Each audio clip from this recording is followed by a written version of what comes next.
You want to check me out? Mic check. Oh, we're good. Chickadee check. Mic check 1, 2. We're ready to Look roll. at this, dude. Look at us. Look at us. Look at us. Back at it again. Ross, oh, you know what I first need to do? Ducks in a row here. Ooh.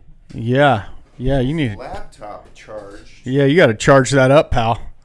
You got to get your juice. You know what I say? I'm gonna. The action is the juice. That's right.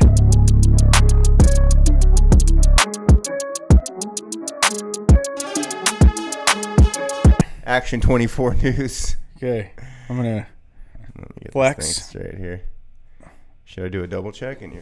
Oh, I can actually kind of see. Oh, this is great. Okay, good. Look, not everybody can produce and host at the That's same right. time, man. It's not an easy thing to do. Your levels are good. We good. Yeah, you got to constantly be checking that.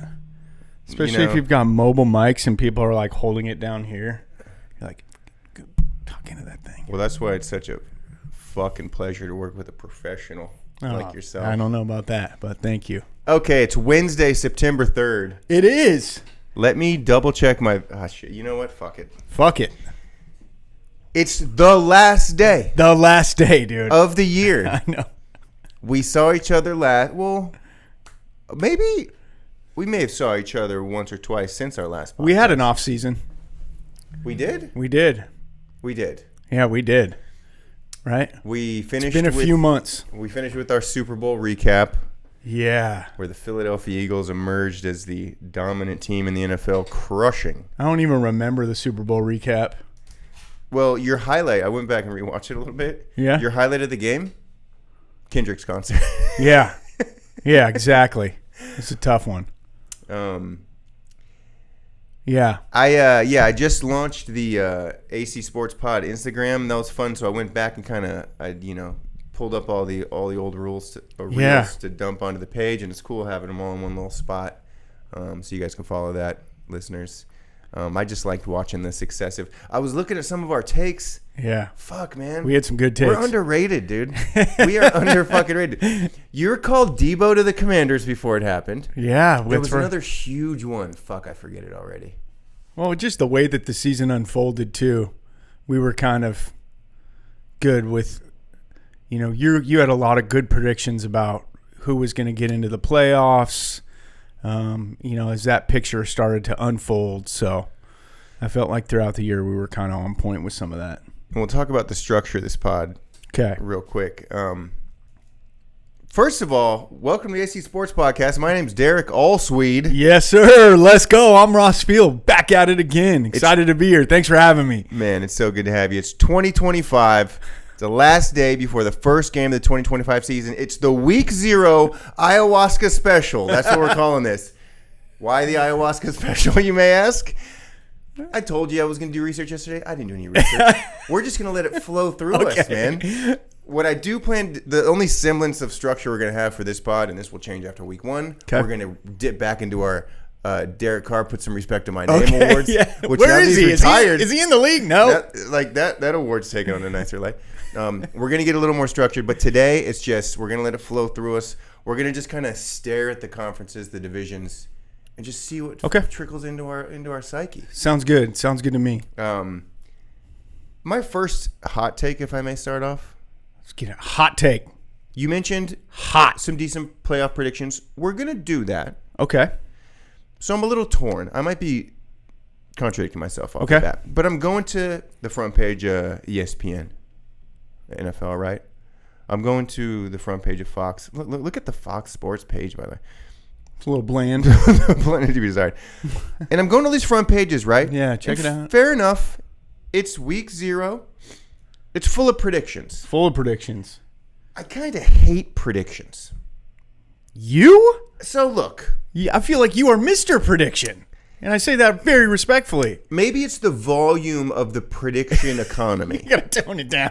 It's like, I don't give a it's all this, here are the 16 teams, or here are the 12 teams that are going to make the playoffs. Here are the 4 teams that aren't. Like, you don't fucking know. Shut up. It doesn't matter right now. Gambling is one thing. Like, okay, that's fun. There's a media economy to your gambling bets, sure. But this just like, these are the rankings of the players and teams. Just like, shut up, everybody. Yeah. Shut up. Yeah, it's just noise. I see what you mean. I get what you're saying there. And at this stage of the game, like at this point of the year, it's a lot. It's a mountain of predictions. And then throw on like fantasy football with it, where people are trying to predict who's going to have big years and drafting their teams. It's overwhelming. A lot to consume. And yeah, I just think it's kind of bullshit. There's a time and a place for predictions. It's oversaturated. I'd like to think of us as more of the analysis, evaluation, and response. Oh, football okay. pod, right? Are we the EER? I just made that up. I don't know. I like it. We're going to take them to the ER. Do we want to do any personal chats? Or should we dive into it? What's your time frame, by the way? You got to be out here by like 1 or something? Yeah, 1:30. 1:30? Okay.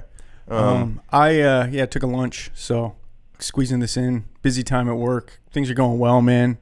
The whole research I've done for football has just been basically a few fantasy football drafts, so I haven't done much. I got some hopes for this year. Other than that, feeling good. Family's doing well. Been running a lot and, doing my thing, man. How about you? Got some good traveling in. Yeah. Since I've seen you. Been some East Coast stuff that I haven't really done before. That was great. Caught Orioles games in Frisco and Sac this year, so that was important and good. Tough your year. running page, man. I mean, your running journey on online is like a marathon in a good way. I like how you just stick with it, dude. It's cool. Go follow Ross on TikTok and IG. Thanks, man. Churning them out like hot pancakes. You know what? We got plenty of time for personal shit. We're here to talk football. Week 0 ayahuasca. First off, again, at AC Sports Pod on Instagram. This is brand new. We also have a Facebook page that's really fun. I've been sharing a lot of stuff to that. Oh, sick. We have no followers, but that'll change maybe. We can cherry pick some content from this throughout the year too, Ross, as we go. Good little frame of reference. Absolutely. And then the YouTube page. We got Facebook and YouTube at AC Sports Podcast. We're up to 81 subs, baby. Yeah, dude. Oh yeah, climbing to 100. You're the content king too, by the way. Like, not only have you been handling your traveling and catching some O's baseball games, but what you're doing with this podcast network's really neat, man. I mean, how you're kind of tapping into multiple avenues. You've got different genres you're hitting on, multiple guests, sort of. Yeah, again, it's really neat, the avenues that you hit with it. And all the reels that you're churning out and all the short content that's teasing some of these episodes. It's fun, man. It's fun to follow along. I like Eli, what he brings with the baseball stuff. I thought the funniest clip I've ever seen come from AC Sports Podcast was the A's announcer stuff. Dude, I was dying. It's so good. So good. And I love how he's just like naturally enthusiastic about like, no, dude, I like the A's announcer. Yeah. It was classic. So funny, bro. Thank you very much, man. I appreciate it. It's a slow brick by brick process, but I think a building is going to come out of it somehow. I got to say, you're building something. Having you on, got me more of a response from friends, family, and public than anyone else. Okay, so cool. Thank you. You're welcome. You've been on TV. You're a TV guy. A little bit. So yeah, I'm very grateful to have you on the season. Well, I'm grateful to be back, man. I'm excited for the year, dude. Like you mentioned, this is the last day before the season. I'm so excited for like every Sunday from here on out for the next 4 months to just soak in some NFL football. Little production note before we get to the divisions. I figured it out now to where if we do want to watch some clips, I pump the audio from my laptop. It picks up on the mic, so we can do that at any time. Just FYI. See, listen. This is the production genius that I'm working with here. The projector this year is new. Yeah, I can't stop looking at it. We got a third mic this year, so we're gonna have some guests in. It's a little different than looking at the highlights on the TV in the bedroom. Okay. Are you ready for Week 0 ayahuasca? Sure, dude. The Week 0 ayahuasca showdown? Okay. Do we have to take something? Do we have to drink something? You got water, I got coffee. Okay. Oh, man. Did you spike this? We're big on A-Raj content here, but we'll wait till he comes up. AFC, let's start with the American Football Conference. Again, we're not going to necessarily make any predictions. You can, Ross. Feel free to. Okay. We're going to look at each 4 of these teams or all 4 teams in each conference, and just see what flows through us. AFC East, it's always at the top of the list on Google. Bills, Dolphins, Patriots, Jets. Do you want to go first? Sure. Quick thoughts. Big year for Buffalo. I feel like sooner than later, they need to break through. I was going to say big year for Buffalo, broken fucking record. I know. You're so right, man. Josh Allen, man, look out. I think he's going to take another step forward. He already had an amazing season last year. He seems to be getting better and better and better. Down in Miami, Tua, stay healthy. They got a shot. See what Tyreek will do this year. Not a captain this year. Seemed to kind of say some things that rubbed some teammates the wrong way late in the season last year. So lost his captain seat, but I wonder how he responds. Drake May show up in New England, second year at the helm. That'll be interesting. And man, those poor Jets. I don't know how they feel right now. Lost Elijah Vera Tucker, an offensive lineman today. Big one for them. Oh, really? Yeah, tore something in practice. I think a triceps. They're thinking he might be done for the year. Yeah, so I don't know. There's probably one of the teams that's going to struggle in the AFC East, but I'm predicting, and we don't like predictions. That's fine. I didn't mean to shut off all predictions. We're going to predict What are your thoughts on the AFC East, dude? You want me to go? Yeah. Well, and let's try to give one hot take per division, too. Okay. I'll give a hot take. I'll start with mine. Okay, go for it.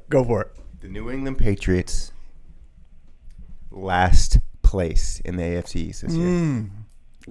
Okay. They are this is an NFSW pod, by the way, so bad words are coming. They are being dick-ridden so fucking hard. You think so? Oh, my God. Okay. Maybe it's just I listen to a lot of Bill Simmons. He's the Boston sports guy. Yes. Big New England guy.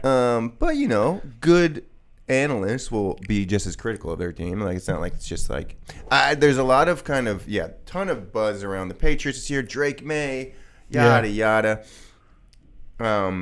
And as you said, the Jets are always the paper bag over the head team. Yeah, it feels like it. I don't think so. Look, Vrabel is a good coach, right? Yeah. He's a Patriots guy. Yep. That's great. Horrific stint in the last year or so with Tennessee. Yeah. Just bad. Yeah, they fell apart. Yeah. Drake May is like, oh, is he as good as Jay? Obviously, I'm gonna hate Drake May forever because the inklings of like he's as good as Jaden Daniels talks, like it's gonna make me go like DEFCON 1 on anybody that says that. So I just think, except for Bo Nix, they're the same person basically, are they not? I think Jaden's a little bit better than both of them, but Bo's probably a little bit better than Drake. Well, then that's the conversation: Okay. Bo Nix or Drake May. Okay. Everyone leave Jaden Daniels out of this. Okay.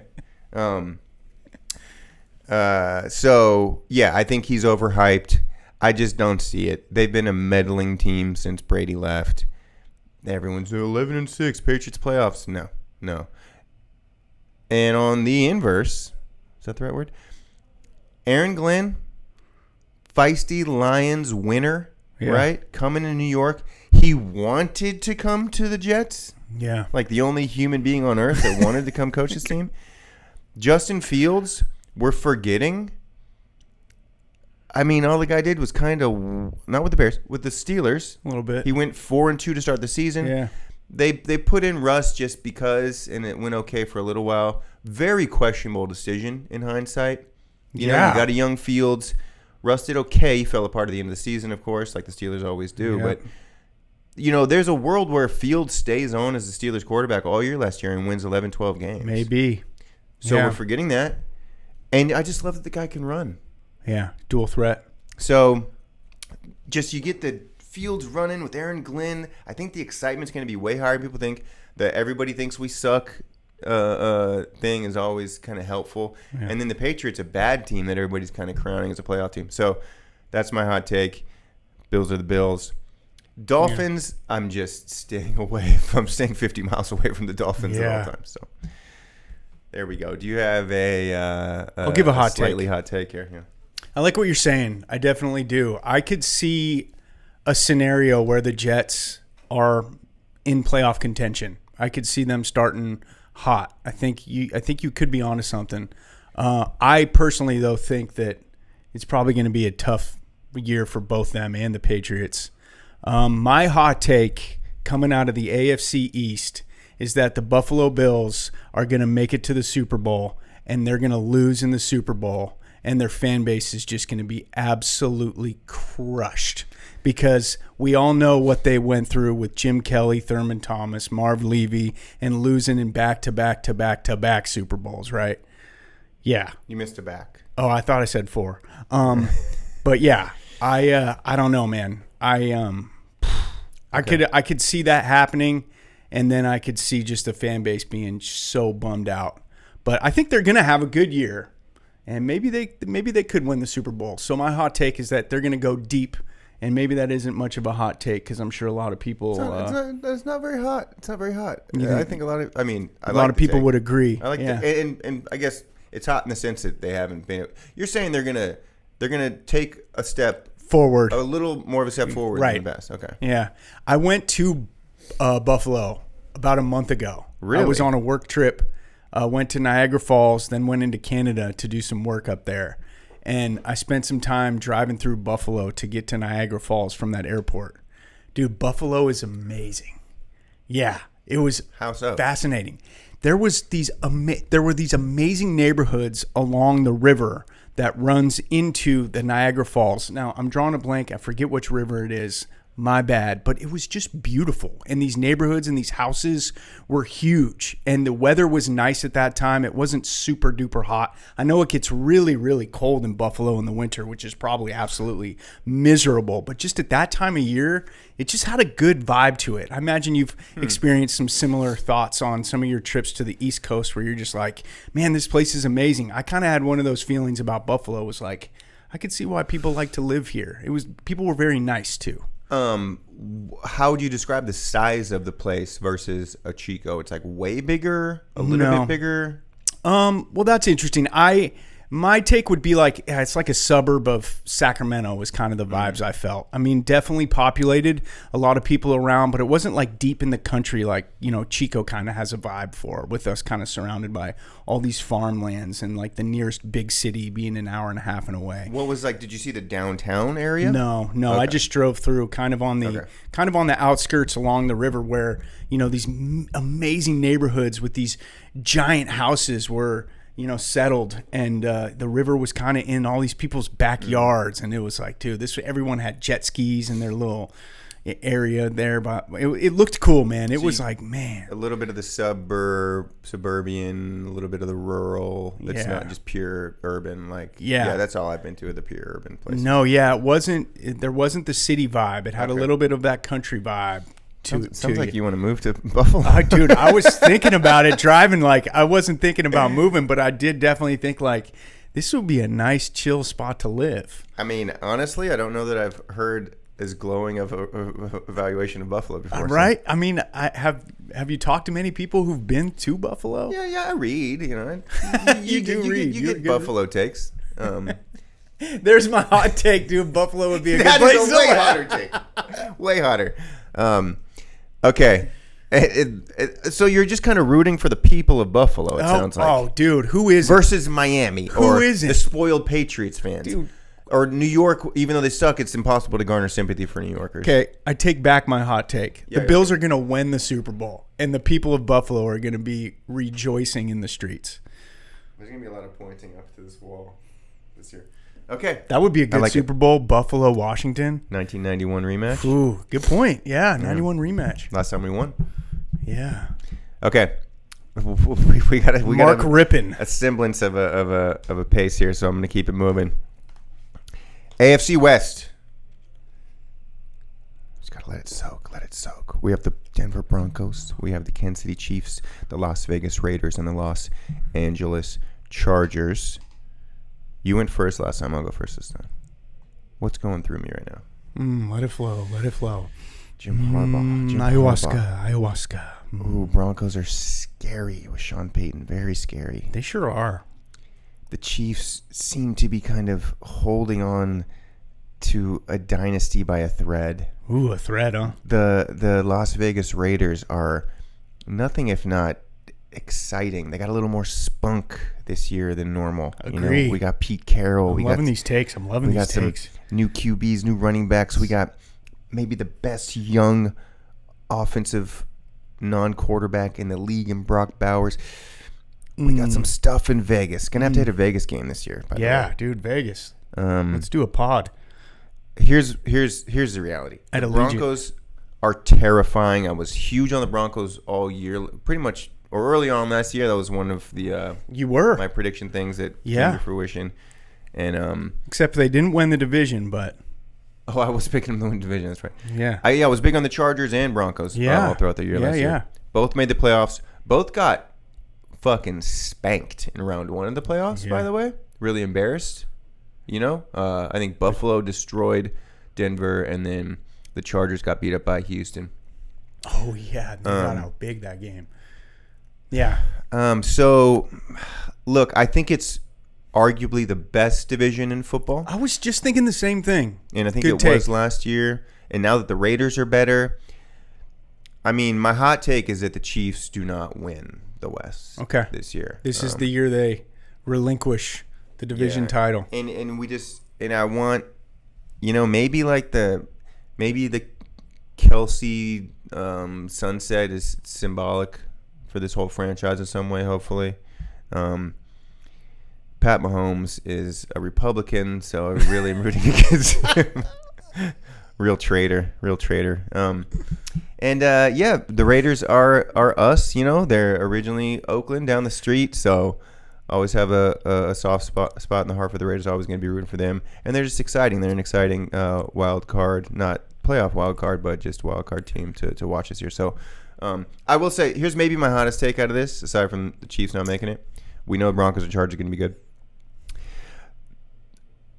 This is the most fun the Raiders are going to be to watch since their Super Bowl in 2002 or whatever against the Bucs, right? So that's my hot take. AFC West, Ross, passing the baton. Okay, AFC West, hot take. Or you can do the Ayahuasca Flow first. Just close your eyes. The Ayahuasca Flow. This is a bit for the whole year. Yeah, let's get in there. I feel like I need like a drum set. Oh, yeah. Yeah, ayahuasca. Okay, let me think about the AFC West. Bo Nick's going to be the best fantasy QB. Patty Mahomes. What's he going to do? Bounce back year. Big time bounce back year from Mahomes. Statistically? Because they went 15-1. Yeah, statistically. Okay. I think they've got some more weapons at their disposal now. People that may have settled into the offense. Big year for Xavier Worthy in year 2. They'll get Rice back after 6 games. That'll help them. Kelsey may have a wedding to plan, but he didn't have the best year last year. He took a big step back. Sneaky had a good year. Stats actually somehow he ends up with like 7 and 100 and then out of nowhere, I feel. Yeah, well, I don't agree with that. I bet you if you look at his stats last year compared to the years before, he definitely regressed. But we'll see. He may take a step back or a step forward. The Raiders, man, Ashton Genty.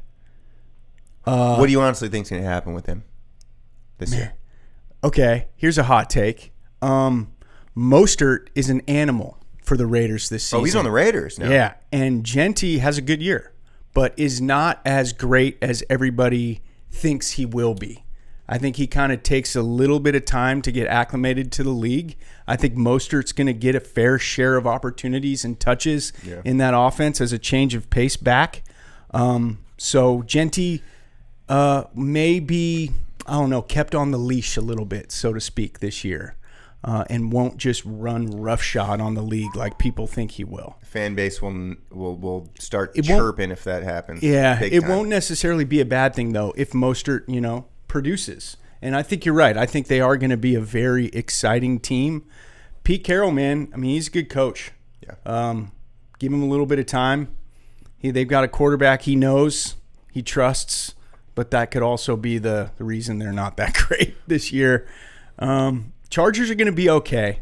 I don't know. I feel like the Chiefs and Broncos are going to be the best teams in that division this year.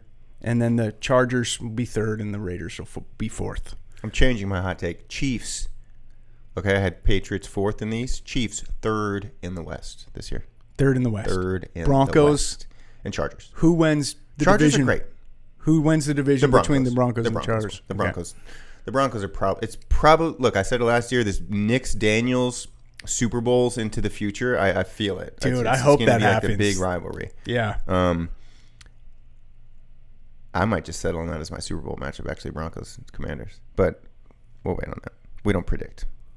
We don't predict. No predictions. Ayahuasca. Let it flow. Let it flow. Cortland Sutton is going to be insane this season.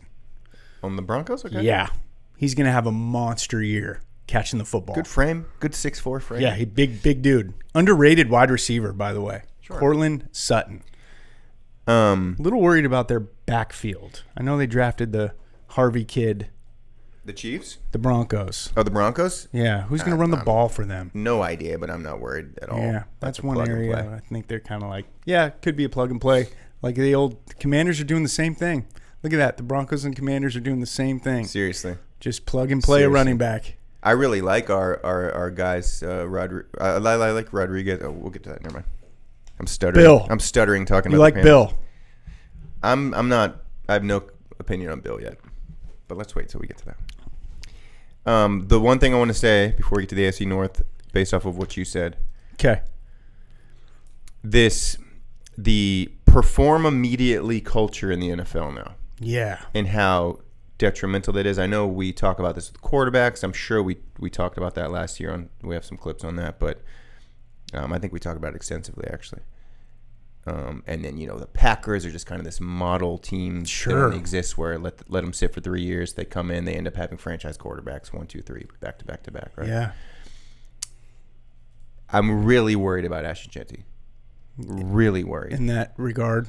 Like you said, I mean, he might just be, for sure, second stringer, maybe a third down back, maybe get 10, 15 snaps a game or something like that, right?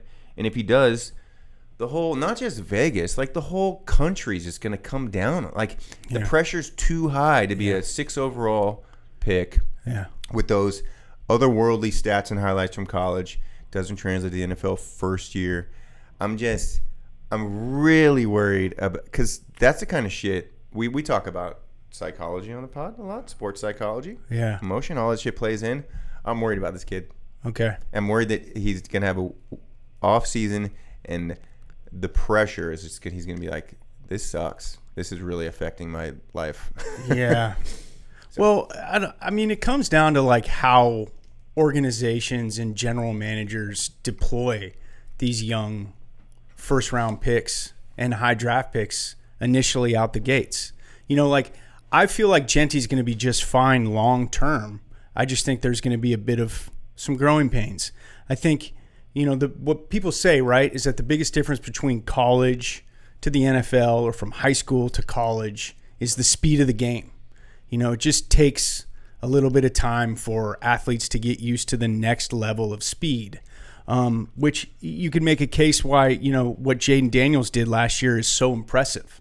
Right. That like he was able to grasp the speed of the game and go off statistically and lead his team to an incredibly successful year as a first-year quarterback. That's when like someone's special. But I do think, for the majority of these high draft picks, there's an adjustment period. And I think it's the right thing to do from an organizational approach to kind of ease them in a little bit. So I don't think Jeanty will get a ton of carries out the gate. I think they will try and use Mostert a little bit more. But maybe over the course of the year, you will see Jeanty take more of a bell cow running back role. But initially, I don't think it would be smart to throw him to the fire like that. And I agree with you 100%, but I'm just talking about fan the reaction. Culture. Yeah. The connected world culture. Everyone has a voice culture, like just this new era of fandom. Yeah. And we don't really think of it in those terms much, like fan culture and how much that's changed with an interconnected world, where everyone, including yours truly, has a voice and a podcast or whatever. Like, I'm just that pressure, man. I mean, obviously, there are a lot of people on their team that help out with this kind of thing. Genty's just gonna have to log off like all year. I seriously. I mean, any young guy with high pressure. Oh, dude, like that, you know what I mean? It'd be so hard in today's day of age to be a professional athlete, knowing what's going down on social media and what everyone's saying. Yeah, stay away. Genty's not Shador. He should stay off the content this year, but I'm sure he will. Okay. Did you have I'll move on to the AFC North here. Unless you had something to add. So Bijan Robinson, 214 carries, 976 yards, 4.6 average per pop, 4 touchdowns, 2023, his rookie year. I see a similar year for Genty. Okay. I think that makes a lot of sense. They have Algier, right, who was a good running back down in Atlanta. We had him from he's in Algier. Yeah, Tyler Algier. So, I mean, I see a very similar type of season for Genty this year than Robinson, as Robinson did in his first year. I think that's best case scenario for Genty. Best case. I think a best case. That's okay, that's another hot take from Derek. Okay, AFC North.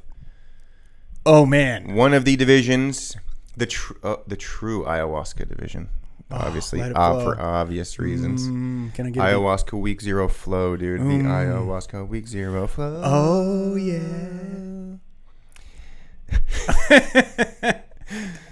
This division, kind of traditionally known as the best in the NFL. Yeah, except for the Browns. We got the Ravens, Bengals, Feel that. Steelers, Feel Browns. that vibe. Okay. You know what I'm sensing? What are you sensing? Should I go first again? You'll go first on AFC South. Okay. I'm sensing a little mediocrity. Mediocrity here. Mediocrity is what I'm sensing. Okay. Ravens are Ravens, blah, blah, blah. Ravens and Bills, blah, blah, blah. Lamar and Josh, blah, blah, blah. Always good. Always right. We get that. Bengals, a mediocrity. Really? They were last year. Very mediocre. They were unlucky. But yes, again, this is why these power rankings and stuff, like Bengals top 10 team. No, dog. Who's Cleveland's quarterback? One of the best quarterbacks. Yeah, in the NFL. The GOAT, dude. Your favorite. Jody Flacco. Your favorite player. Let's go. Oh my God, we can do an hour on Joe Flacco, one of the most underrated athletes of all time. Okay, thank you for bringing him up. You're welcome. Here's the thing, though. Are the Browns going to have a better record than the Bengals this year? That's a hot take. I can't say that with a straight face. That's a really hot take. Yeah. Look, rebuilding year for the Browns. They're going to be fun, at least. The Steelers are the gigantic X factor this year. Aaron Rodgers last year. We can go on and on. We've all heard it. We're from Chico. We followed the guy. He actually had a pretty good year statistically last year. Decent. He finished the season really well last year. He was coming off an ACL at 40. He was on the Jets. Team in turmoil, new head coaches, blah, blah, blah, blah, blah. Like, there is, I like the heap on the doubt vibe, okay? Yeah. He is ayahuasca personified, chill at all times. He has Mike Tomlin, whom we know makes the playoffs with whoever is a quarterback, whether it's Charlie Batch or Byron Leftwich or whoever. Charlie Batch, good name. So I don't even know if it's that hot of a take, but I think the Steelers are a guaranteed second place. That is a hot take. In the AFC North, second or first. Well, yeah. That's where they always are, but I feel like that's a hot take. And I can't wait. I don't know, man. I mean, Tomlin's going to know. Tomlin just knows. He knows how to do things with offenses, with defenses. They still have an elite defense. That's why this team can compete for first. They're going to be a playoff team. Yeah. We get in this time as a flat circle situation where Rodgers is following the Favre map eerily closely, uncannily. Favre went to the Vikings where Rodgers wanted to go. Rodgers went to the Steelers instead, but when Favre went to the Vikings, big playoff season after his horrendous Jets stint, just like Rodgers. I think we see the same kind of thing. Steelers in the playoffs, lock it in. Okay. And boy, if they can make a run. Be a hell of a way to close out a Hall of Fame career. Ayahuasca Week 0 flow. What do you got, AFC North? I got the exact opposite. I saw a Tosh.0 clip that was so fun. Or maybe it wasn't Tosh.0, but it was Daniel Tosh on a podcast talking about Rodgers going to Pittsburgh. Did you see that clip? Yeah, I forget what he said, but yeah. It was pretty funny, man. He had some good things to say that made me laugh. Just about like kind of ruining the Jets, and now he's going to Pittsburgh and he's going to ruin the Steelers. And everybody should be happy that he's still being a quarterback, because if he wasn't, he'd be the United States Health Secretary, like an ode to working with Robert Kennedy, which was pretty funny. That made me laugh a little bit. Yeah. I just they talk. He was going to be the vice president. I do think the addition of DK Metcalf is interesting for them. Because I think, Rodgers is going to play with a really big target that's going to help him. Garrett Wilson's obviously talented over with the Jets, but I don't think Rodgers has had this big of a wideout in many years. Garrett gets up. Yeah, Garrett gets up, balls. But DK Metcalf is an absolutely freakish athlete, bro. The dude is like one of the most ripped players in the entire league. Is it the year of the old receiver star, like Terry McLaurin, DK Metcalf? These guys are like 30. They're like, they still got the juice. Oh yeah, I think DK still got some juice. Okay. I definitely think Terry's got some juice. Well, Terry, yeah. So that'll be interesting. It'll be, you mentioned something that like Tomlin always has the defense good, always has the offense good. I don't think he always has the offense good. I think that is their kryptonite year in and year out, is that they just can't figure out a way to put up enough points to win games, that they're always in tight games, and the reason they're always in those games is because of their defense. I think Tomlin's a really, really good defensive-minded head coach. And, it'll be interesting to see what Rodgers can do under center there. I kind of don't want to see it, but in a way I think it would be entertaining just to see Tomlin and Rodgers clash a little bit throughout the year. Just like what's Tomlin going to do in those moments where he probably feels like he needs to coach Aaron, and Aaron's kind of like, oh, I've been around for a really, really, really long time. I kind of understand how all this is going down. I don't really, want to be yelled at or something like that if scenario calls for it. So that'll be interesting. I think the Browns are going to be terrible, but I got a hot take for you. By week 8, it's not Shadur starting, it's Dylan Gabriel starting, and those are going to be some interesting games when he gets in and gets his shot. Bengals are coming this year, dude. Bengals got so unlucky last year, and they put up a ton of points, had an incredible offensive season. They've pretty much got everybody back. Chase Brown's about to go off this season from the running back spot. Jamar Chase is going to probably win NFL MVP this year, may catch 200 balls. I think the Bengals are going nuts this season. After what happened to them last year, having such an amazing season, but getting so unlucky and losing a lot of those games, obviously it's going to come down to what they can do defensively. But I think Burrow, T. Higgins, and Chase and Brown are going to be just absolutely nasty. And the Ravens are the Ravens, man. I mean, they're going to compete. They're going to be in it. Those are my thoughts on the AFC North. There's not much to say about the Ravens. They're just going to be really good, really solid again. There's nothing to say about the Ravens. Yeah. I agree. Okay. The way you described the Bengals, that's what they were last year. Yeah. They were dirty, nasty, everything last year. Yeah. They just gave up 40 points a game. Yeah, their defense and that's sucked. not going to change. I was almost going to comp them to the Commanders, but if you actually go back and look at those, good offense, bad defense. But the Commanders, when they played the Browns or the Titans or these teams, they crushed them. They gave up 10 points. The Bengals, I don't know. It's the Bengals defense is just. It's going to be same. To me, it's going to be same old. It's going to be 38-35, and they're unless they can pull off that last drive. Yeah. And I think they will this year. I think the ball is going to bounce their way a little bit. There were, again, like I mentioned the term unlucky a few times, because if you look at their games last year, there were really unlucky things that happened to them in a lot of those close games. Sure. And over the course of history, some of those things even out. And I just think that's what's going to happen for them this year. They'll get a couple more breaks to go their way, and they may still have a suspect defense, but you give Burrow, Chase, and Higgins another year to be like, okay, we got to put even more on our shoulders this year. I'm saying look out. Like, here's a hot take. Cincinnati's going to have the best offense in the entire league in terms of like points and in terms of yardage, and may even go down as one of the greatest offenses in NFL history single season. There's a hot take for you. You know what? I believe in Joey B. I'm channeling Chris Berman, Swami prediction, future. I'm seeing the future. I see an edit with Ross saying these things, and I flash in black and white. Bengals lose 41-38. I'm just gonna flash in the last minute losses that spread throughout this year. Okay, Cool. Keep that. File that one away, because then I'll turn around and make an edit of you saying all that to all the Bengals victories. Okay, we're going to take a break after the AFC South. Let's hit up the AFC South in a couple minutes. Ross, Ayahuasca Week 0 flow. You're looking at these South teams this year. This can go a lot of different directions, a lot of roads to travel here in the AFC South. Getting a little warm in AC. It does get hot in here, huh? It's a little warm.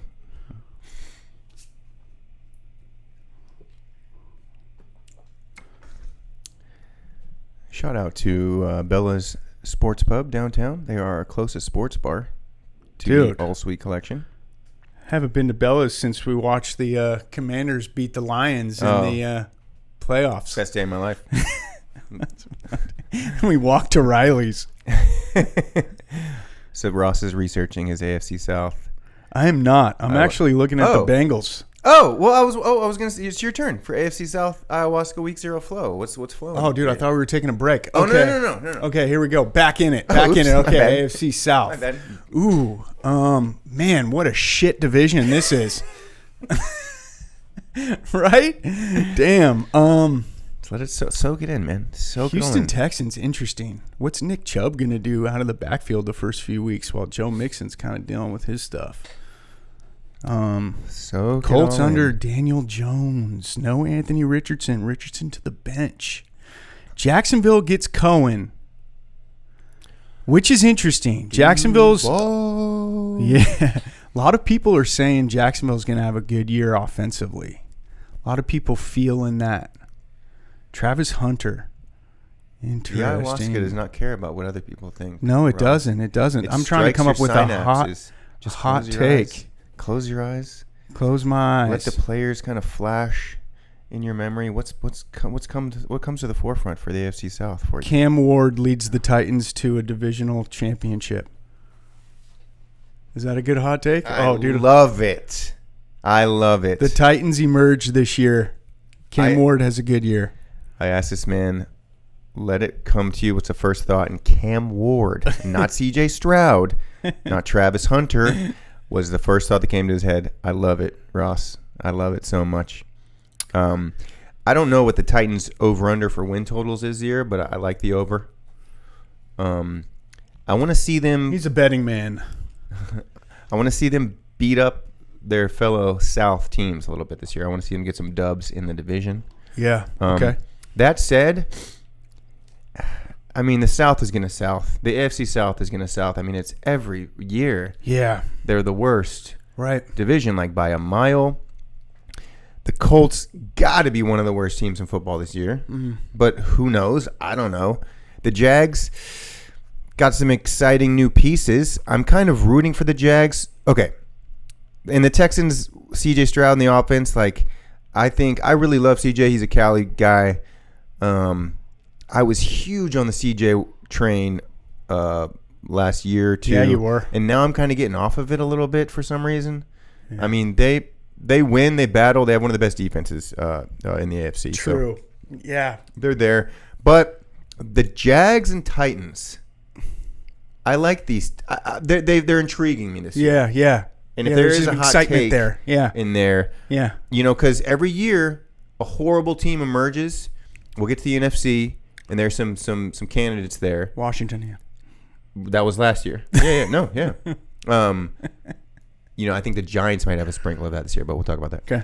So the Jags or Titans gotta be, unless we're throwing the Raiders in there, which I don't think in the West, not really viable. Jags or Titans. They're going to be one of those shitty teams. It's going to be over 500 this year. Yeah. Totally from this division, I could see something like that happening. Yeah. But, you brought up a really good point that stuck out to me, and that was like, oh, yeah, Houston has a really good defense. Like, if you look at this division, Colts, Jaguars, Titans, Texans. Right. The Texans got the defense. Those other three, maybe Indy, I don't know. But if you go back, if I recall, and this is the case with any divisional matchup, there's an element if it doesn't matter what their records are, it's going to be kind of a close game because they know each other so well. Yeah. I always get that vibe. And the Texans divisional games last year were all super close. Like it was really, they barely beat the Colts. So interesting twice. how that happens. Yeah. And then, they go into KC in the second round of the playoffs, and that game was a lot closer than people remember. Sure was. Like they could have won that game. There was a couple honestly shitty ref calls. Yeah. So, Mahomes got lucky. So I don't know. I'm interested in the South this year, whereas last couple years when they've been bad, I haven't been. At least there's some interest. There is. I think another thing that's worth mentioning is are we legit gonna see Deion Sanders 2.0? Are we legit gonna see a guy lining up at wideout and then also playing DB? Even just a little bit? Because that would be so sick. I'm so out on Travis Hunter. Yeah. Yeah. Dude, I hope we get to see that. Just for just being a fan of the game to see something like that. Think about what Ohtani's done for baseball. Think about what Deion did. Deion was so sick when I was growing up and he was doing his thing. Man, dude, if we have a guy doing that and is actually good at it, that would be incredible. I hope that happens. Well, then here's my hot take. Travis Hunter is going to be a flop. Okay. Just his whole career. Whole career is done. And they traded away a first rounder to move up 2 spots to get him. Yeah. Bad GM move from the 30-year-old GM. We'll see, man. I hope not, but I could see it. It just some of the stuff coming from Colorado and the Buffaloes and some of that stuff does kind of give you that little bit of a well, and then we get into dicey territory. Overrated kind of vibe a little bit. It's yeah. What we can, yeah. What the. I'm stuttering over my word. That's a very complex topic. I think the Buffalo, the criticism of Deion, Shador, Travis, there it gets into race, it gets into all sorts of stuff. That's not cool. I don't mean to go there. No, you're not. I'm just saying those are in terms of the national conversation. I get red flags when I hear a lot of these guys, and then my whole thought process comes from just them not being as successful of a team that maybe people thought they were going to be. Right. And, Shador obviously feeling like he was going to go much higher in the draft. And then kind of some NFL scouts going, I don't know. Or that was just all a culture play. They didn't want to deal with his dad, True. So, yeah, there's a variety of reasons that could have led to it. But my mind goes to well, if he can play, he's going to be a top pick. And I think, I have my friends, black friends, who have just been so kind of honestly touched by what Deion has done. There totally is a black kind of power culture thing that Deion's doing that's so attractive to a lot of black people I know. Well, that's good. And then, so whenever there's all sorts of pundits that, kind of get on this train it's so messy to me. It's hard to even talk about, honestly, at least unless there's multiple representation in the room, I think. But this also is coming from a guy who just said Travis Hunter's going to be a bust. But that's because of his size, right? And also it's just the fact that they gave away a top first round pick to move up a couple to get him. Those are kind of omens where I'm this is not this is player wise not going to work. Well, that's exactly where I'm coming from. It comes down to the player element. It's got nothing to do with of course the movement that Deion the started. feelings it makes me feel on this when we start to talk about this. Okay, let me walk it back a little bit. Okay, he's not going to play both ways. I don't see him playing it receiver.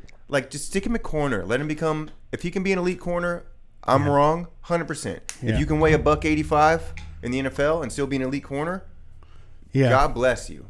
It's just yeah, you add all this all this stuff on the table for him too is like I don't know, it's a lot. Yeah, it would be. It would certainly be something we haven't seen in a really, really long time. And I think you're right that he's got a better chance to succeed on offense.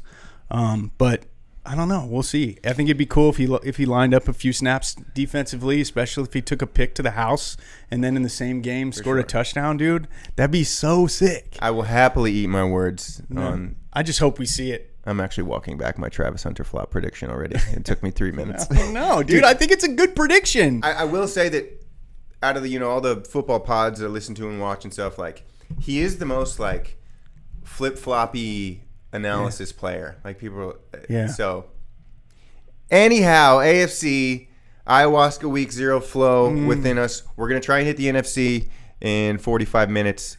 Let's take a quick break. Let's get there. This break is brought to you by ayahuasca. It's incredible from what people tell me. Al's Ayahuasca out of Lima, Peru. Al's Ayahuasca. Uncle Ed's Rogers. NFC East. Producer fear that the cameras aren't rolling. Yes. Oh, I've been there, man. We're just gonna charge through. Yeah, let's charge through. Let's charge through. Okay. Oh, let me get the. What a good division. Okay, ladies and gentlemen, the moment we've all been waiting for. The NFC West. Let's go. Hey, calm down. We gotta go. We gotta take what Google gives us. The National Football Conference East. We're switching conferences. We are NFC. Try not to dwell too long on this because I could. Let it flow. Let it flow, Ross. Dude. Okay, you want me to go? You go. You go. This is your division. Okay. Cowboys, Giants. I don't even need to let it flow. Yeah, you know. Cowboys gonna cowboy. They cowboyed this offseason. Oh, you know what? That was my other clip of ours. Oh, where we fucking read the tea leaves, dude. Our funniest clip last year where we get on Jerry Jones, some of the things he said. I said he's looking like Joe Biden, which is a much more benevolent critique than looking like Donald Trump. So, it's not like, even though Jerry Jones is a little more Trumpy anyways. Man, he did some Jones-ish things. Not quite Luka level trade, but poor Dallas sports fans. I know, man. Bro. Fudge. Parsons and Luka gave away 2 late first rounders. It's just the conversation around these trades quickly is always like, look, man, if this is what you're gonna do, you could have got a way bigger haul at a different time in the year, or who did they really even talk to? Why trade him away to the team that has crushed you in the playoffs when you've made it? There's Jerry's gonna Jerry. I love it. I think it's a franchise in turmoil. I think it has been for decades now. So that's beautiful. I love the Cowboys under Jerry Jones as a Commanders fan. I alluded to it. I'm a little worried about the Giants this year. We play them in week 1. I think we're gonna win. Okay. But they got they maybe got one of the best defender out of the rookie class this year with that edge rusher out of Penn State. Mm-hmm. They got a nice front 7, I think. They got Russ, and then everyone's talking about Jackson Dart. We haven't mentioned him yet. I don't know. I'm terrified of Jackson Dart now, just because everyone's calling him the Messiah for some reason. Well, you probably won't have to play him in week 1. Sure. So that's why I think we're going to win pretty soundly against Russ in week 1. But if I'm a Giants fan, I'm feeling so much better this year after the last, really couple years. They got out from underneath Daniel Jones. Yeah.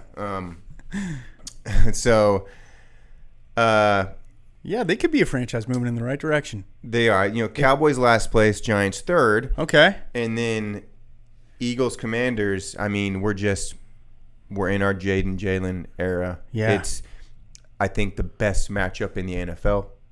The Commanders, Eagles. They played some good games last year, exciting games. They always have. Even when the Commanders were 4-13, they'd played Philly well. So it's inter-division matchups, right? They're always tight. So not really a hot. Maybe my hot take is that it's the Eagles Commanders is the best matchup in the NFL this season. Okay. Let us not forget that these teams played in the NFC Championship game last year. That was a tough one for. Last thing I'll say. Okay.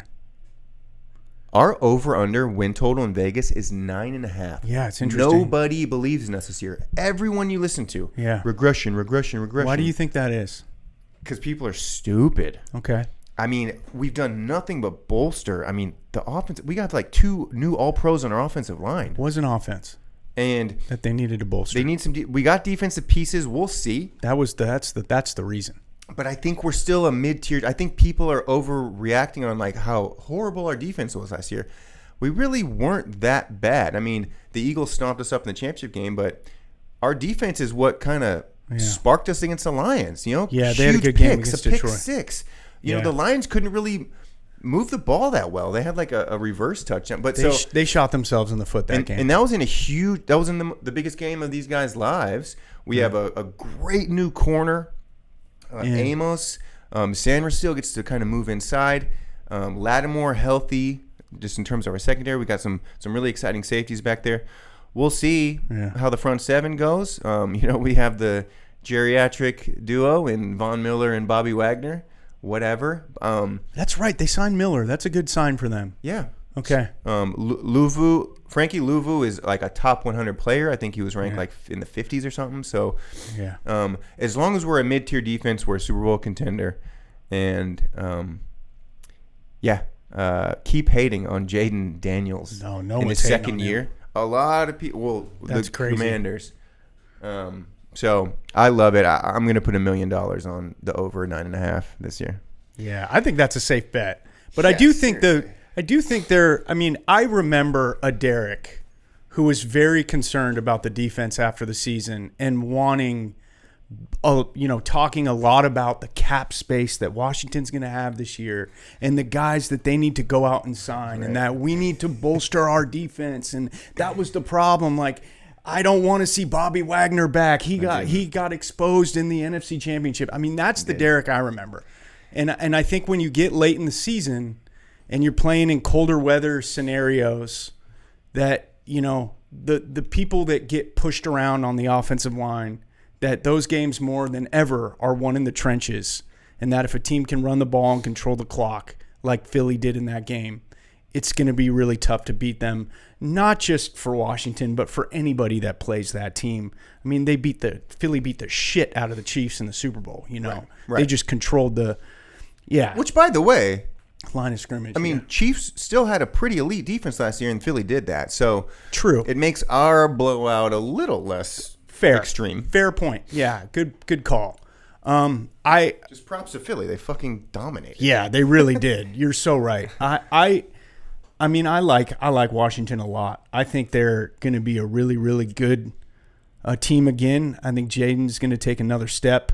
I could see that some people are concerned about their defense, which is why I think that over-under's at 9.5. But I agree with you. I think they're going to win more than that. I see why people may think that they could have some trouble defensively.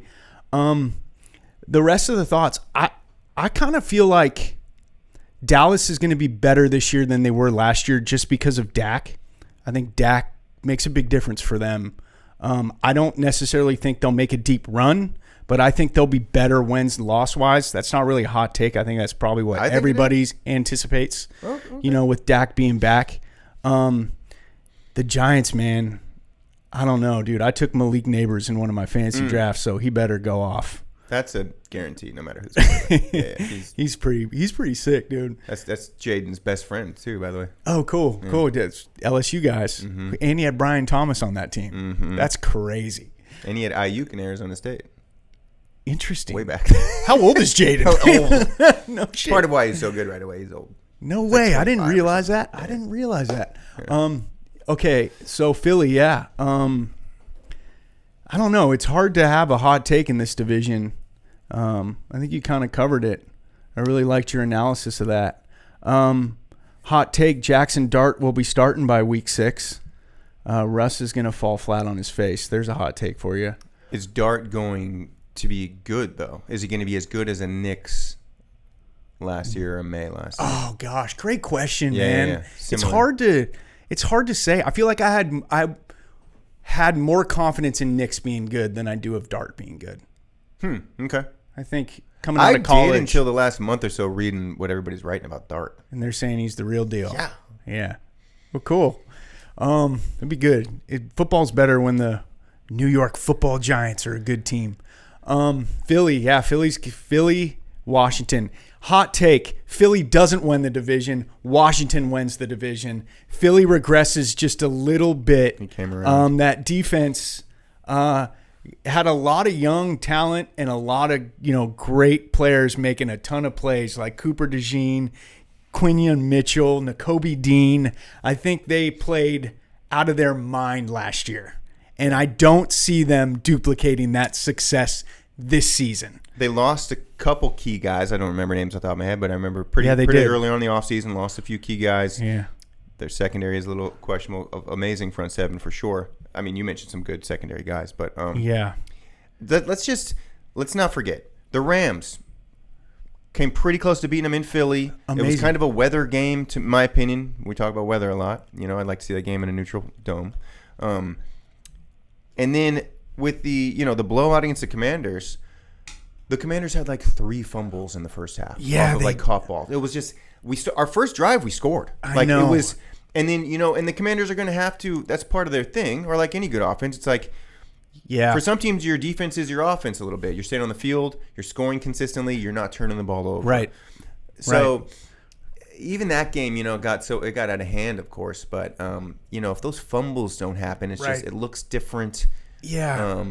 So totally I like does. that. And then the fact that they just annihilated the Chiefs is really what makes it so unanimous that the Eagles were that great last year. But if we look at those other games, I don't know. There's some signs that they're not just this team that's going to walk through to the Super Bowl. Right. They lost an offensive lineman too for the year. And, obviously it's pretty amazing what they've done to like create a play that literally every team voted to ban. Well, like, they didn't. That's why it's still here. Well, yeah, every team it was brought to the table that like this is unfair and this is cheating and we can't stop it. So we're going to try and ban this play.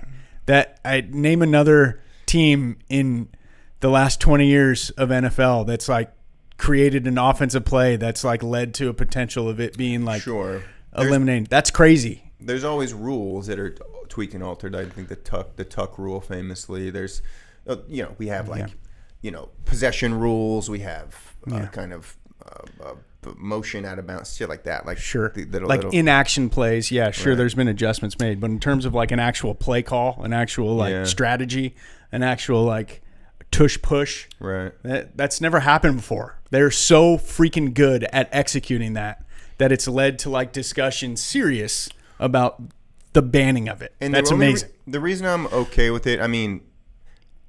Should it be banned? Sure. Pushing someone in the back. But then again, like, it's just, you can do that in football. You can, whether you're running back, you can push somebody back. What I think what no one bothers to mention about the tush push is that the reason it's successful is because Jalen Hurts can squat like 600 pounds. Yeah. I mean, that's why it works. Yeah. Otherwise, every other team would do it, et cetera, et cetera. So. Okay. Watch his health this year. That's another thing. Jalen's health. We concussed that dude in week 14 last year. That guy has like the biggest knee braces. It feels like his just massive braces on his knees. It feels like for a lot of the year last year, he was playing with something that they weren't disclosing, like an ACL or an MCL or some kind of like serious leg injury, and they alluded to it often that like he's not 100%. And you were kind of like, what are they hiding? Like, what do we not know? The guy makes it happen though. He does. But I feel like one of these years, he may be hurt so bad that he needs to miss some time. Dude. 2 Super Bowl appearances, almost won his first, wins his second, both against Mahomes and the Chiefs, Super Bowl MVP. He's still, no one's putting him in like top 10 quarterbacks. It's interesting. So So how could you not? Jalen Hurts is a superstar. Yeah. But we're not being kind of given that vibe yet. Yeah. So that's interesting. It is interesting. So he almost still has a chip on his shoulder after winning Super Bowl MVP. Yeah. I want to know like what Nick Sirianni does too. Like, I feel like he's just like bouncing and hopping down the sidelines, like not really coaching, not really doing much, just kind of reacting to the game.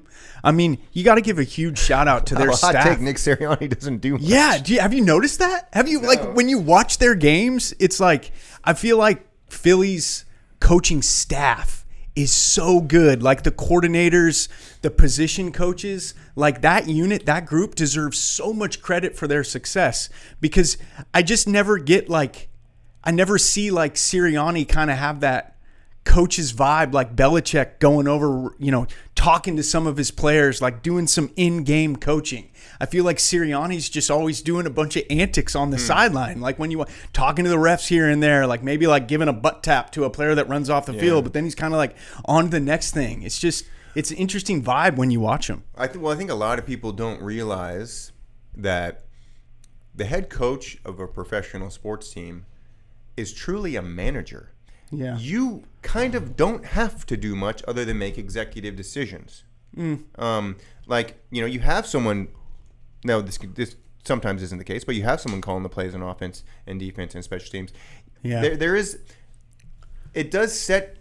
Any head coach can just kind of be a cheerleader, essentially, a vibe guy, and then they're deciding when to call timeouts, when to go for it on fourth down, things like that. But even then, they can leave that up to their coordinators too. I like that take about Sirianni. But you're right. I mean, looking at his profile, he spent a lot of time coaching positions in other areas, so he has quite the track record. Okay.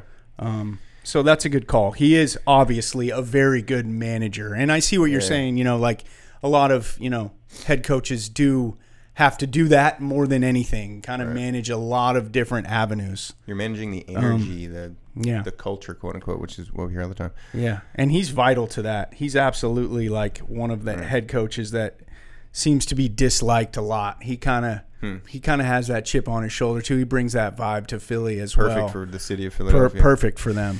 Okay, we got to move along here. We spent a lot of time in the NFC East, as we should. Now we're getting to Ross's division. I'm gonna let Ross take the reins again. Let's now slow it down. I get a little speedy here in the second half of the pod when the coffee kicks in. Slow it down. Ayahuasca. NFC East, Ayahuasca Week 0 flow. NFC West. You know the four teams, man. You know the four teams. I do.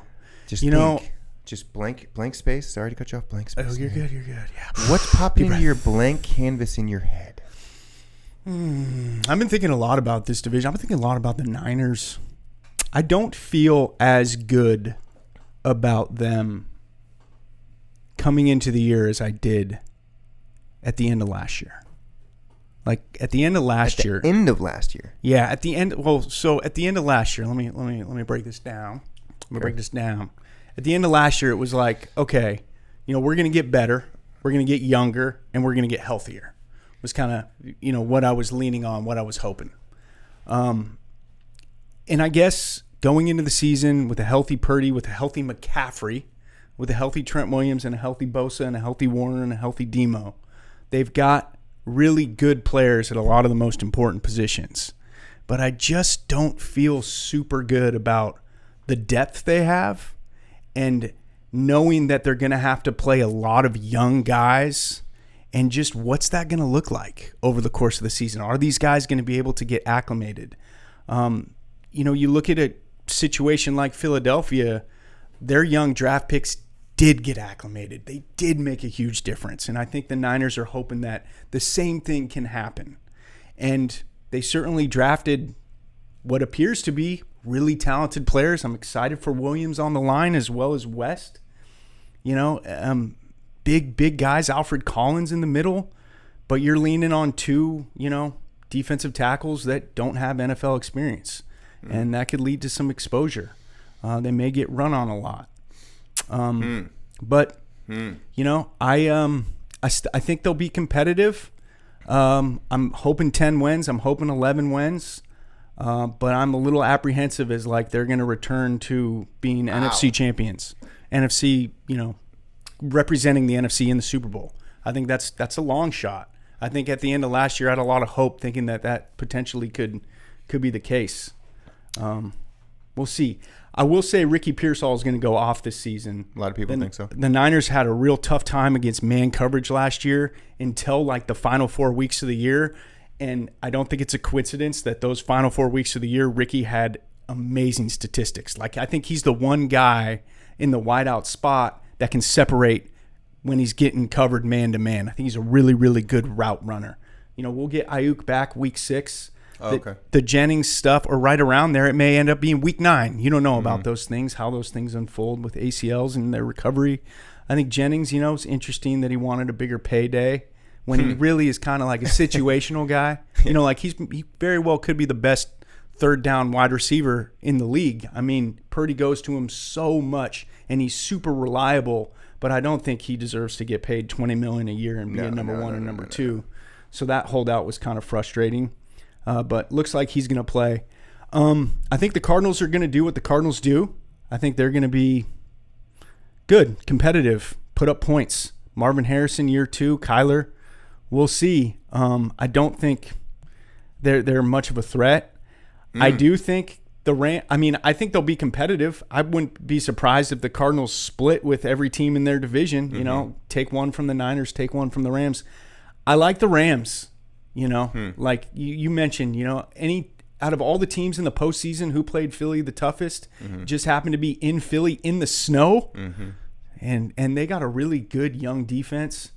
A lot of it's probably going to depend on Stafford's health, but I could see the Rams being a real sneaky team this year in the NFC. Well, they're not sneaky. I think they are. They're considered to be one of the best teams in the NFC. By Okay, most well, I don't hear a lot of people talking about them to be up there with the Eagles or the Commanders or the Packers or the Lions. Like, I don't think a lot of people are saying the Rams are going to come out of the NFC. But I do think they're contenders. I just don't think maybe people predict them to be in the Super Bowl. And I could see that's kind of a hot take. Like, the Rams could be a Super Bowl team this year. And Seattle will be interesting. It's going to be really interesting to see what Sam Darnold does in the Pacific Northwest. I think he made a big mistake. I think, I don't really know what happened in those conversations with the Vikings. The Vikings could have been, like you mentioned last year, like hell bent on like, we drafted McCarthy, he's going to be our guy. I think, though, if Sam Darnold had a shot at all to stay with Minnesota for a couple years, even if it was getting paid not as much as he's getting paid in Seattle, I would have done it if I was him, because he finally found himself in a good situation, and that makes such a difference in the NFL. They were incredible last season. They didn't want him. Yeah, and I think you're right. I think probably that's what ended up happening. But if he did turn down an offer to stay there, what a huge mistake. But we'll see what happens in Seattle with him, man. I mean, do you think he can replicate the same success up there? I do. Okay. I do. Extensive West analysis by Ross. I have so much to say. I went wild. I love it. I'm just going to pretend that Sam Darnold can do the exact same thing that he did last year. Or that it's a possibility. And I think we're kind of just assuming that it's not. Mm-hmm. I think there's a world where the Seahawks win 13 games this year. Damn, that's a hot take. Yeah. I like it. And until I see otherwise after that season, we cannot overstate how good Sam Darnold was last year. No, you can't. Dominant.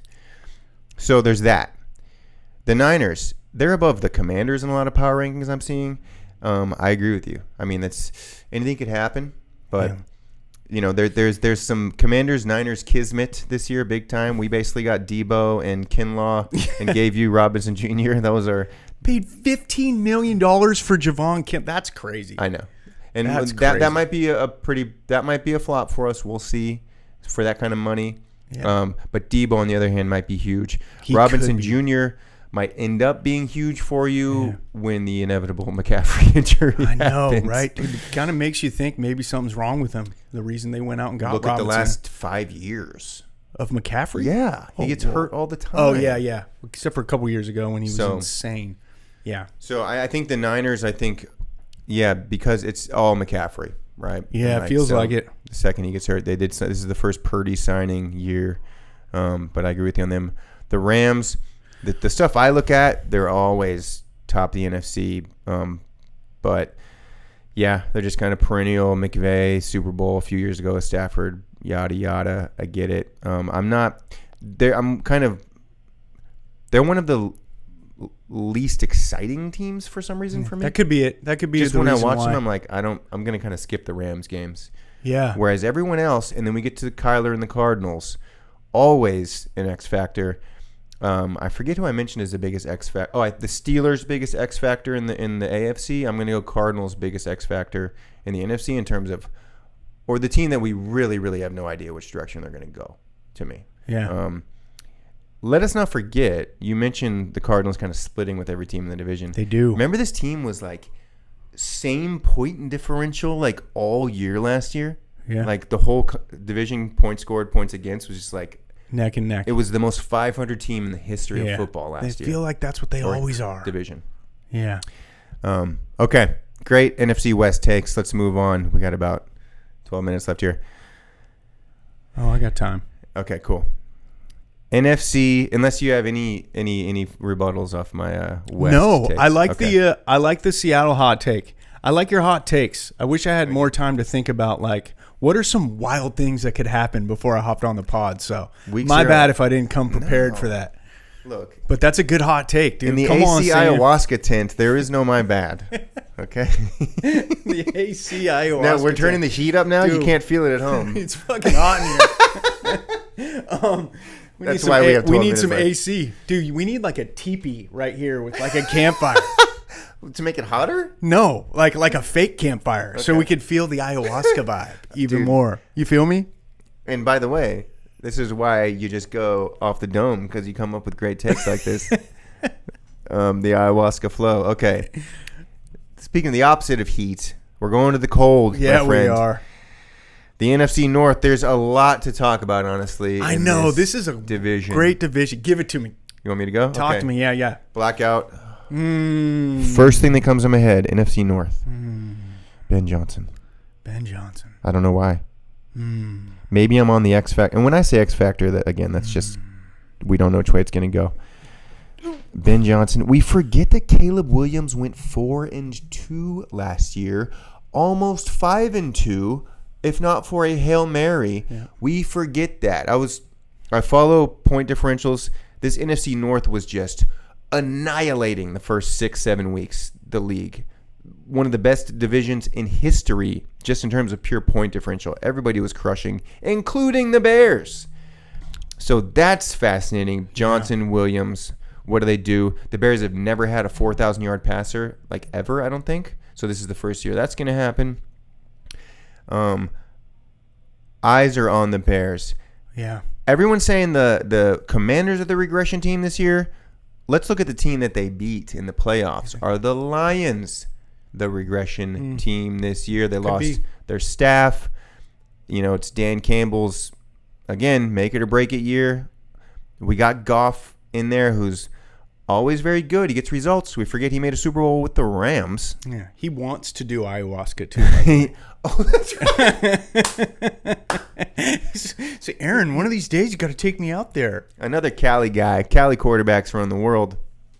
Sure do. So Ben Johnson, first guy that pops in my head. Of course, Micah Parsons took the headlines for the North this last week.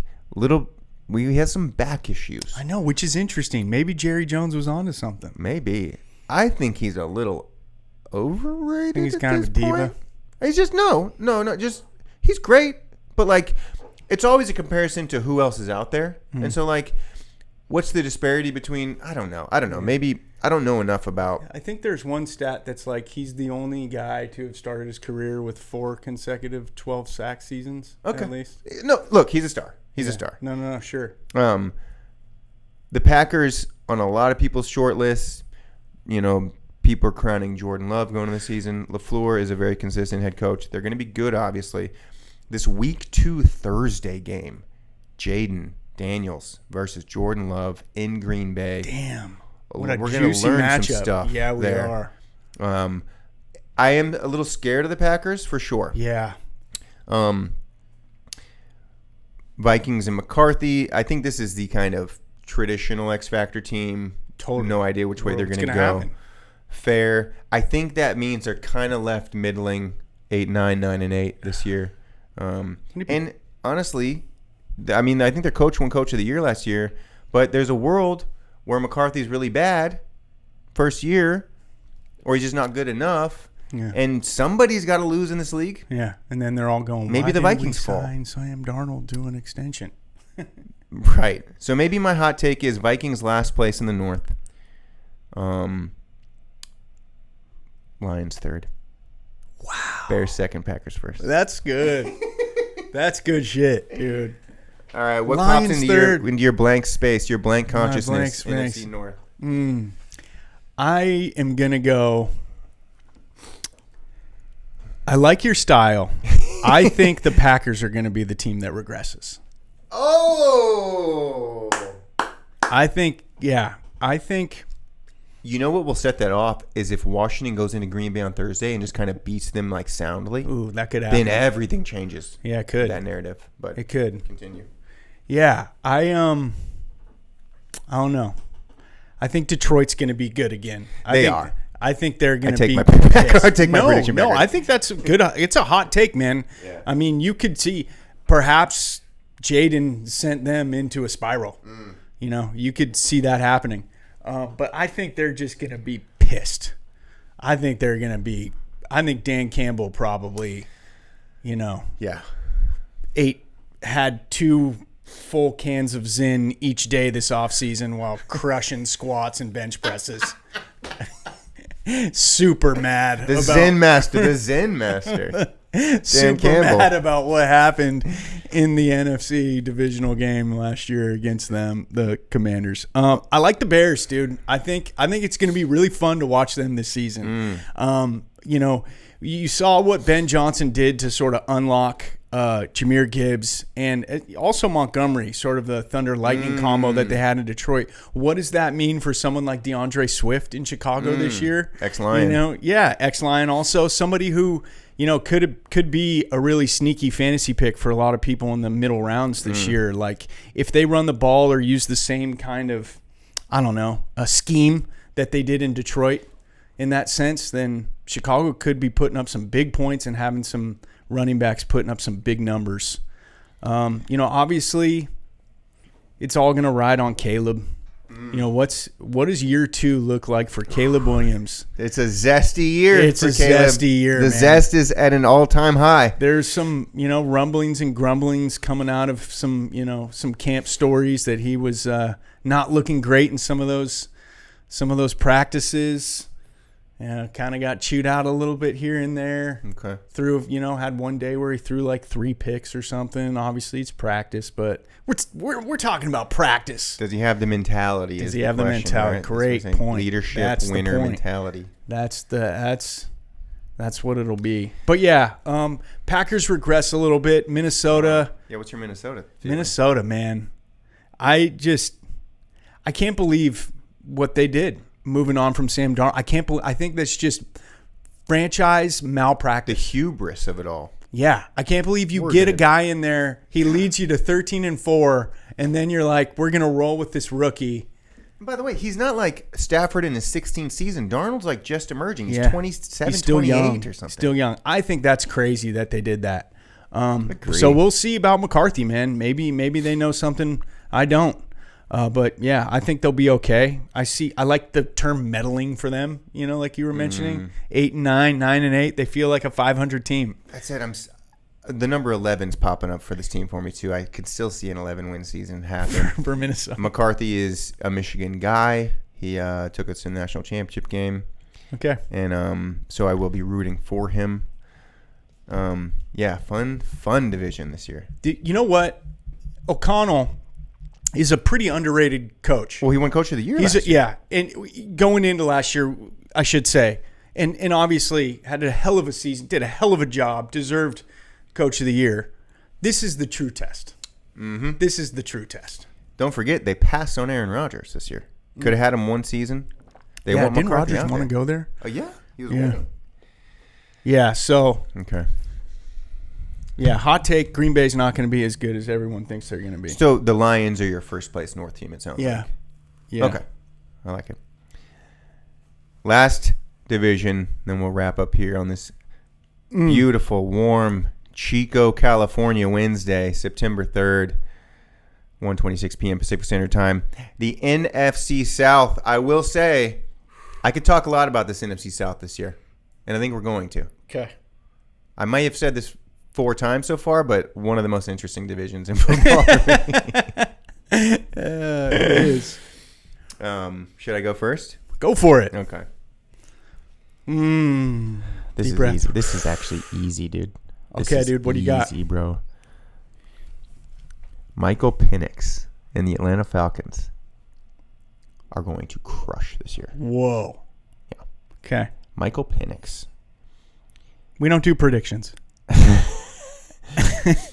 He is older than Kyle Pitts, Michael Penix. That's a trip. Kyle Pitts is his 4th year or something. That's a trip. So Penix, Daniels, so similar. Daniels is better, but Penix, for someone that's, Daniels is the Messiah, I'll give Penix as a little, or he's not like super far behind a Daniels to me. Okay. I think that they're both like incredibly smart, and that's what gives you the edge at the pro level. I see that in Penix too. There's something about him, man. I think the Falcons win the South. The Buccaneers are high on power ranking lists going into the season. I get it. I was a huge Baker guy last year when maybe not everyone else was. Yeah, you were. And that came to fruition. We still beat them in Tampa round 1. Let us not forget. Good game. I'm honestly more scared of Penix as a Commanders fan than Baker. We play the Falcons, I want to say like week 4 or something. I'm almost more scared of the Falcons than the Packers, dude. So that's my big South prediction. Okay. I would just real quick up, the Saints, obviously, they're not going to surprise people. I don't think they're bottom of the barrel. They do have Kellen is their head coach this year from the Cowboys. Yeah. That'll be fun. That'll be QB's tough spot. probably a disaster. Trotting out Rattler week 1. That said, we barely beat them by like 1 in the regular season last year. It was the worst game that we played all year. Commanders won a lot of close games last year. Right. And then of course, Bryce, always a big storyline. Yeah. The TikTok darling, Bryce Young. Yeah. Everyone's rooting for that guy. He's such a nice guy. And he had a great end of the season last year. Carried that momentum in. I hope that happens. It'd be good for the league. So I'm just going to settle for all that there is to talk about. We're going to be following Bryce closely. We're going to be following the paper bag over the head Saints this year. And then everybody's crowning the Bucks. Big Falcons. Big Falcons guy this year. What say you, Ross? Okay, dude. The NFC South, assuming, which I shouldn't do, the Bucks don't run away with it. I feel like this is going to be one of those divisions. Do they ever? Yeah, They never do. I feel like That's last year thank you. Yeah. Thank you for keeping me honest. I do feel like, though, last year they emerged later in the year and kind of took a stranglehold of that division. It was close for a minute. It was close for a minute early on. I want to say that, like, the Falcons were around, I don't know. Maybe I'm wrong. No, Maybe I'm you're probably right. I just feel like it was clear by the end of the season, the way that Baker was playing, that the Bucks were the best team in that division. And I think a lot of people are thinking that's going to happen this year. And you were on the Baker train like all last year. You saw that coming. I'm just trying. Sorry to cut you. I'm trying to remember. I think it was close down the stretch. Like the Bucks didn't pull away with it. I want to say we could look this up, but that'd be too easy. Do it. Even if the division was close, I think that we all kind of, I don't know. It was clear that the Bucks were the best team late in the season. So I think it's going to be the type of division where it's going to be like 9-8, 10-7 wins the division this year in the NFC South. And okay, the Bucks stomped at the end of the year, so you're right. Okay, did they? Some big wins against the Chargers. Panthers. They won their division games. They barely lost to the Cowboys. beat up the Raiders. So what they call 6-1. Barely beat the Panthers. These division games are crazy. Crushed the Giants. So they had some big. Yeah, after the Niners wins. loss, they went off. They went close like 6-1. Okay, so you're right. Thank you. Sorry, I'm disrupting your ayahuasca. No, flow. you're. Yeah, the Panthers win the division. There's a hot take. Wait, what? How about that? Bryce Young carries the momentum into this season. And that's a hot take. Like a real hot like Tapatio take. I call it the Tapatio take. Maybe okay. Why am I telling you what your take is? Okay, yes, please. I mean, this is the most unlikely of hot takes is what I'm throwing out right now. I'm going to end the show with a bang. I'm going to end the show with a long shot, because we don't do predictions. We don't do predictions here. So I predict that the Panthers win the NFC South. And Bryce Young takes all the momentum from the last few games of last year into this season, and the Panthers do some things. When you got Chubba Hubbard back there. Chubba. What a name. Yeah. All right, man. The Falcons, maybe I'm wrong about this, but I found it interesting that Bijan Robinson was the clear-cut number one pick across the board in fantasy football rankings. I found that crazy. It's the year that Saquon Barkley had last season, the fact that Philly just runs over people. And they've got an incredible offensive line. I agree. They've got such great weapons. Saquon went off last year, and yet coming into this season, Bijan Robinson is ranked higher as a fantasy football draft pick. Couldn't agree more. So what weird. The hell was that? So and even Jameer Gibbs has at least a better case than Jameer Robinson. Gibbs was amazing. And how about Jamar Chase, ladies and gentlemen? That guy just went crazy last season. And you're going to put Bijan Robinson at the top of the fantasy football list? That's nuts. You know what skewed that is that Saquon came out publicly and said that Bijan is the best runner in the NFL right now. Oh, interesting. Yeah. I didn't know that. So I think people just rode that. People got on the train. Okay. I like your Falcons take. I really worry about them defensively. I feel like they can score a ton of points. I think they're going to actually be in games where they need to score a ton of points. But I just don't trust their defense at all. But maybe they've got a unit that I'm underestimating back there. Saints are just, they literally could be one of the worst teams in the league this year. They should be. And yeah, obviously the Bucs are kind of the darling of the NFC South probably. Yeah. There's something about Atlanta, just Atlanta's at all times. Just we talk about city culture, some cities seem to kind of carry teams in some weird ways more than others. And if you want to say Pittsburgh has that cold weather defensive culture, Atlanta's just we're hot, we're in a dome, we're all over the place, we're athletic. We may fuck up here and there, maybe not the best defense in the league, but they just always have a kind of athleticism and spark to them. Okay. To me. Yeah. Dude, I'm reaching. Atlanta's the most amazing city, dude. It's so sweet. Yeah, I doing the Dirty Bird. Remember the Dirty Bird? We're showing our age here. Yeah, we are. Are we ending the pod on the Dirty Bird? Who was that running back's name? Jamal Anderson. Okay, Sean Anderson. Jamal. Yeah. Jamal. Sean Alexander. You're thinking of? Okay. Yeah. Thank you. Yeah. So, interesting, but hot take, dude. Okay. Bryce. The TikTok darling, Derek's favorite non-Jaden Daniels quarterback. All right, we did it. Ayahuasca Week 0 flow in the books. We have Cowboys, Eagles tomorrow. Here's where I will draw the line. We will not predict actual winners of games this year. Yeah, you don't want to? Over my dead body. Why not? That's what I hate. Yeah, why? I don't know. Maybe we'll start a gambling pod for that or something. Okay. You can do whatever you want. You can say whatever you want. It was kind of fun, dude. You can say what you want. I liked it. You can give me predictions on games. I'm not going to. Why not? I will listen because I don't know what's going to ever happen. I have no idea. I'm not a gambler. It's not about the wins and losses. Okay. Real quick, you talked on Penix a bit. Here, what's a fascinating storyline for the season? Kirk O'Banks, backup culture guy. What? Kirk Cousins. Okay. You said Cobain. Okay. Kirk O'Banks. What's this, Nirvana? Dude. Kirk O'Banks. That's it. former one-hit wonder rapper. That's Kirk Cousins' name. Love him as backup. Sorry, stepped Okay. on your point. My point was just that it's a really interesting year for the second-year QBs. Oh my God, huge. You know, I've kind of been on a tip where it's like we do this thing every year where we put all these young quarterbacks up on this mantle, like they're going to have this amazing career. And I feel like oftentimes, you know, especially the Trevor Lawrence, Justin Fields, Trey Lance, Zach Wilson year, when everybody thought that was going to be the next face of, you know, quarterbacks, and it just never matriculated.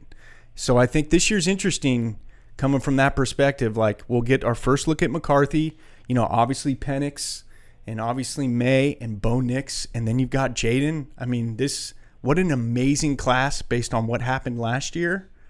What's going to happen this year? Will we see steps forward for Jaden, for Bo? Will we see McCarthy emerge? You didn't mention the number one pick last year. Who's the number one pick? Caleb Williams. Caleb Williams. Yeah. I mean, my gosh. Isn't it how funny can you forget he him? is kind of like the 6th, 7th guy we think of? in this Yeah, class? but that's what an amazing class. I mean, right now, what happens? What happens after this year? Does, you know, what's going to end up happening is like one of those guys is going to get benched this year. Like, if you look at the history of NFL, you look at quarterbacks in their second year, you know, like there's a good chance that either Michael Penix just struggles and gets benched after week 7. There's a good chance that, you know, J.J. McCarthy is not what Minnesota thinks he is. And then they've got to go a different direction. You know, there's a good chance that Ben Johnson is like, I can't stand this guy after 5 weeks this year. And you know, now they're moving in a different direction. It happens so fast in the NFL. I think Bo's probably safe. I definitely think Jaden's safe, that it's going to take a lot for them to lose their spot. But that kind of second level, it'll be interesting. This is a big year for that. It's in Drake May. I mean, what happens if New England struggles? I mean, the QB class of 24, we talked about this a lot last year. we did. And you brought up that class that you mentioned and how, you know, be patient. You know, I think your take was like, we don't know. Hold on calling this class great. And I think I was taking that this class is going to be an all-timer. Yeah. And Which is a good take. These are top 10 guys. I think everybody you mentioned was picked in the top 10, including Penix and McCarthy, by the way, were picked like 8 and 9. We forget. Not to mention, you know, the top 3 that were taken. So, yeah. An all-time class. I agree. This class of 24. And love that as, honestly, the primary focus of the 2025 season is the second-year quarterback. Okay. I like that. AC Sports football is fucking back. Let's go, dude. I missed you. I missed you, buddy. Bro. Come on, dude. It's such, you left me hanging all off season, dude. Jeez. Okay, maybe we'll do a little therapy sesh next pod. Ayahuasca? We're gonna end the pod with Ross saying that I left him hanging last year. We'll let the audience talk about why that may have been. Okay. Damn, I had no idea. What did I do? AC Sports Podcast on YouTube. We're looking to hit 100 subs, baby. Help us out. We're gonna get there soon.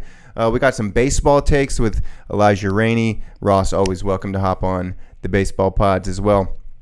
Exciting playoff stretch run coming up with that. With brand new Instagram page I'm excited about. I'm going to have a lot of fun on that page. I'm going to post a lot of good stuff to that, as well as AC Sports Podcast on Facebook. Can we make AC stand for air conditioning? Look, it's too loud for the mics. Is that what's going on? That's why I got to turn it off. But you know what? It's good for us to get a little hot. Get a little hot? Yeah, this will make my run tonight not as hot. Because I'm like, my body's getting acclimated to like heat right now. Any last words? Anything you want to plug? Oh, man, just grateful to be here, dude. Thanks for having me. I'm so excited to talk football. I'm so pumped for the football season. It's, you know, the weather's starting to turn a little bit. You know, the autumn winds kind of well, just a little bit. It also had like weird thunderstorms and lightning last night. Fair. You know, it was like something's coming, something's brewing. You know, the autumn wind's on its way. It's about to get a little cooler. We're about to be enjoying some pigskin. You know, Taste of Chico this weekend. also happening Sunday. So I can't wait, dude. Some local plugs. Yeah, you're welcome. We are at Chico, California, NorCal. Aaron Rodgers, go Steelers, go Aaron. Yeah, go Butte College too. Aaron's alma mater. We're going to get some Butte College people on the pod soon. Exciting year. Okay. AC Sports is coming. That's who's coming. That's who's coming. AC Sports is rolling in. Let's go. Have a great football weekend. Peace.